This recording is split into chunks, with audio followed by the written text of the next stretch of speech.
On this episode of Making Energy, we are getting the inside scoop on Louisiana's energy industry, exploring its history and asking for insight about the future of energy in the energy state. We are taking care of Louisiana's energy needs, America's energy needs, and the energy needs of the world, all while respecting our environment, reducing carbon emissions in the atmosphere, and taking care of our beautiful coast. Most of America doesn't realize they couldn't last 5 minutes of their day without the products that come from oil and gas. We begin with the Louisiana Oil and Gas Association, or LOGA. This organization is made up of 1,100 independent producers and service companies working in Louisiana's oil and gas industry. LOGA advocates for the entire oil and gas industry in Louisiana, including energy innovations expanding in our state and bringing more jobs to Louisiana. If it involves energy in Louisiana, LOGA knows about it. Joining us on this episode of Making Energy is Mike Moncla, LOGA president. Welcome, Mike. Thank you all so much for having me today. Mike, what important insights can you share with our audience about the current state of Louisiana's energy industry? I think there's positivity in the air. We don't have the luxury of a bunch of shale plays like our next door neighbor to the west does, but we do have a terrific Haynesville shale that's, for our upstream side. And we just got to continue to try to build on positivity, especially in the legal environment, to get people back to work in the south side of the state. Looking ahead, what major trends or innovations do you think will influence the future of energy jobs in Louisiana? The Haynesville shale, as I just mentioned, and the proximity to the LNG facility, whether it be in Cameron or, we got pipelines that go all the way to Plaquemine. With our natural gas that we have in our state and the LNG industry that is just totally taking off, we're helping to save the world with energy right now, right here in Louisiana. Helping to save the world with energy. That is a bold statement. Tell us more about that. If you look back 3 years ago, Europe was in a real bind with their energy suppliers, and Louisiana came to the rescue. I mean, talking to my LNG providers, 80% of all LNG was going to Europe. So when they were in desperate need, we were there to help. We've got plenty of natural gas in our state and in America, and we want to continue that relationship with our foreign allies. Why is LOGA embracing the all of the above approach to the energy expansion? Explain that. We really believe that there's a place for all kind of energy. And, there's 8 billion or 7.5 billion people on Earth right now. And they keep saying we're going to be, net zero by 2050. But the truth of the matter is, in 2050, there's supposed to be 10 billion people on the Earth.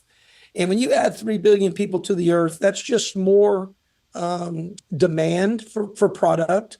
And our product is going to be here for decades to come. We believe that solar is important. We believe that wind is important. They're going to all probably increase percentage-wise for what they're currently supplying the market. When the pie gets bigger, we actually are going to need more oil and gas in 2050 than we do today, because the pie is going to be so much bigger. There are often discussions about the stability and growth of energy jobs in Louisiana. How healthy is energy employment in our state? Well, there's different sectors of that, right? So on the upstream side right now, it's been struggling. It's hard to get people to invest on the upstream side of our state because it's just been so litigious.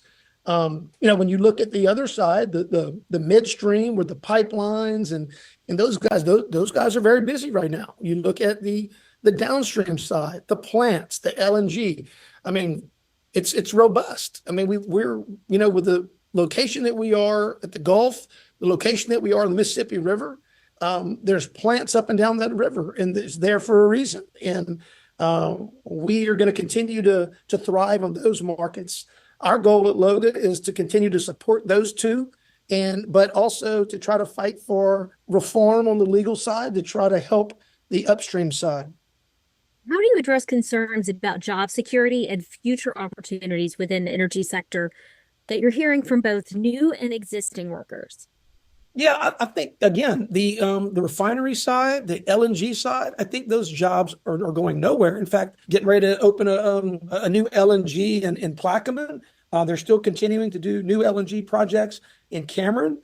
So I mean, those jobs are going to continue to grow. If there's jobs available, they will come. We're just hoping to be able to fix the upstream side. Mike, let's wrap on a high note. What would you say is the most positive thing Louisiana Energy has going for it today? Say this all the time, but it's not just about heating your house or fueling your car. It's the byproduct side. And when you look at the byproducts that come from oil and gas, most of America doesn't realize they couldn't last 5 minutes of their day without the products that come from oil and gas out of these refineries. So I think between refineries and LNG, those are the high marks right now for Louisiana. All right, Mike Moncla, LOGA president, thank you for joining us on Making Energy. You're most welcome. Next, on this episode of Making Energy, we welcome back Tommy Faucheux, president of Louisiana Mid-Continent Oil and Gas Association, or LMOGA. LMOGA just celebrated its 100th year in 2023. It's already looking ahead toward the next century of energy success, with an emphasis on capturing opportunities that complement oil and gas. This year, Tommy has been circling the state with our last guest, Mike Moncla, to find out everything the energy workforce needs to know about the industry's future in Louisiana. Tommy, welcome back to Making Energy. Happy to be here. Thank you for joining us again this year. You capped off season 1 of this podcast by asking our audience to show up for Louisiana Energy. And it is advice you have taken to heart. You are all over the place, sharing the reasons why Louisiana can and should lead this energy expansion.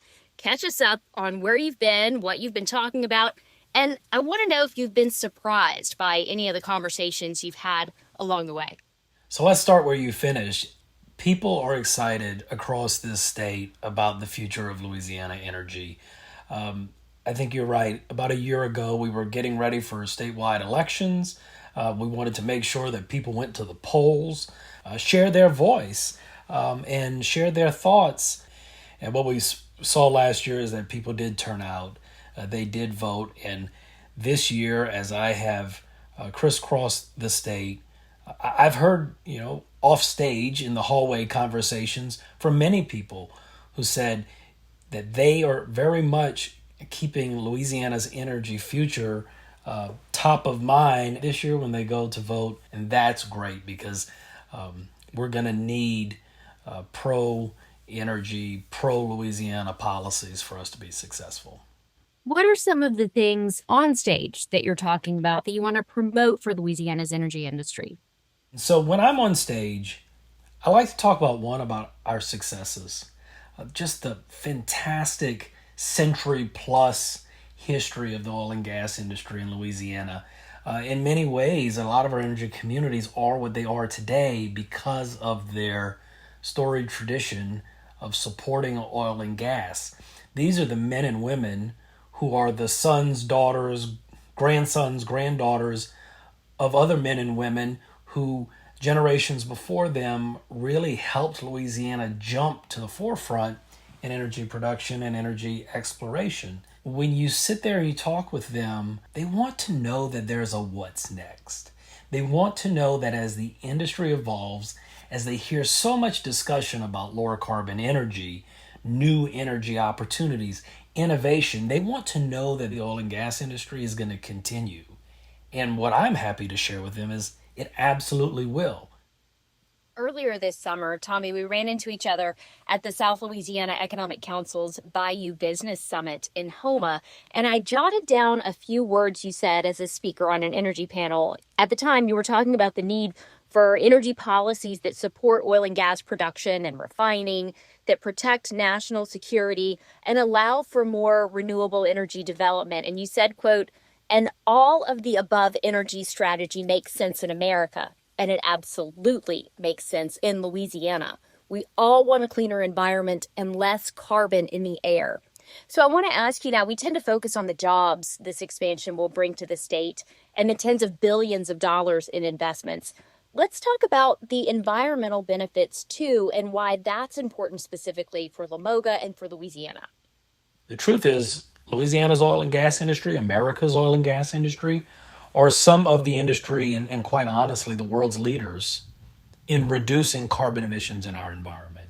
And that's extremely important because we don't reduce carbon emissions without investing in innovation. And the companies who are investing a large portion of the dollars that are going into that innovation are some of the world's largest energy companies. And by the way, many of them have significant operations here in Louisiana. The Gulf of Mexico produces some of the lowest carbon energy barrels of anywhere in the world. Gulf of Mexico oil and gas is lower carbon than oil produced almost anywhere.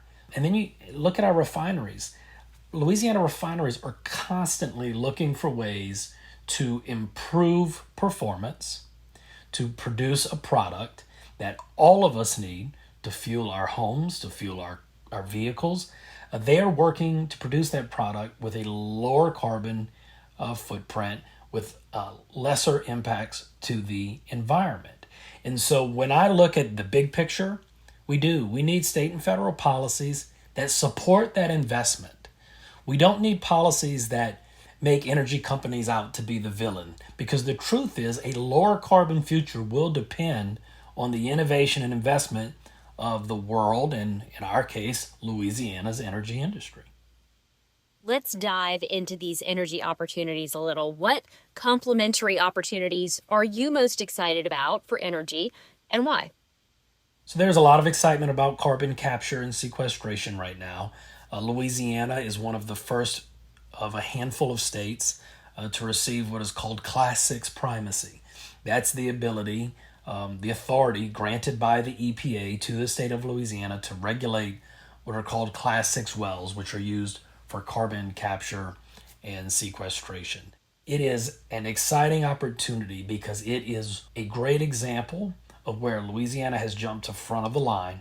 We are seeing companies that have been here for many, many years looking to invest in this technology, and it brings new opportunities to some existing energy and manufacturing communities in the state.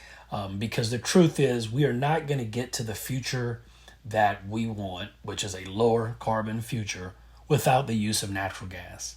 Yes, it's a fossil fuel, but it is a clean burning fuel. We've seen increased natural gas production in the Haynesville Shale. When you look at the needs of the world right now, their needs for energy continue to grow. European countries are depending in many ways on Louisiana natural gas and Louisiana's ability and expertise to export natural gas. People really need to see Louisiana, which has traditionally been an energy state, as being an energy state that the world can look to for the future. How does LMOGA address concerns about job security in the energy sector? Job security first depends on the fact that we have an industry going forward. We support an all of the above approach.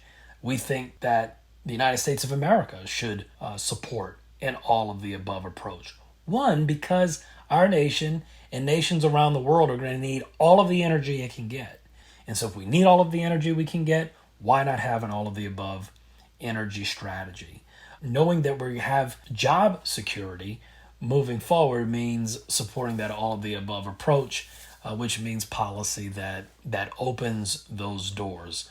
If you live in an energy community in Louisiana, you need to know that this country supports the work you're doing. So then what is your advice to the potential workforce that's looking toward Louisiana's energy future? How can they best prepare to maximize opportunities for these quality, stable jobs of tomorrow? Know that the energy jobs of the future are high-tech jobs. I think that's extremely important. This is not the oil and gas industry of our grandparents. This is an industry that is innovating, that is exciting. Some of the energy technologies that will assist us in reducing carbon emissions in the future have not been created yet. That's going to be done by the young people, the future men and women of our industry, the young people who are in school today. Tommy, what is the bottom line message you think the Make an Energy audience needs to know about energy, the environment, and Louisiana's energy potential? We are taking care of Louisiana's energy needs, America's energy needs and the energy needs of the world, all while respecting our environment, reducing carbon emissions in the atmosphere, and taking care of our beautiful coast, our wetlands, Louisiana communities that we all treasure. If you look to the Louisiana energy industry, you see hope, success, opportunity, reward. It is a special place. We have to support it. And what we have seen as over the past 100 years is that the energy workers of Louisiana are capable of anything. Tommy Faucheux, LMOGA president, thank you for joining us again on Making Energy. Thank you. Next on Making Energy. We owe it to our industry to make sure that we're providing a high quality education for our students. Groundbreaking education initiatives happening right here in Louisiana. If we want to make sure those opportunities are delivered in Louisiana, we have to create the training in Louisiana as well. The starting salary for a wind turbine technician with these certifications, and this is just a starting salary, is $62,000. On episode 6 of Making Energy, hear how the Bayou State is training the next generation of energy innovators.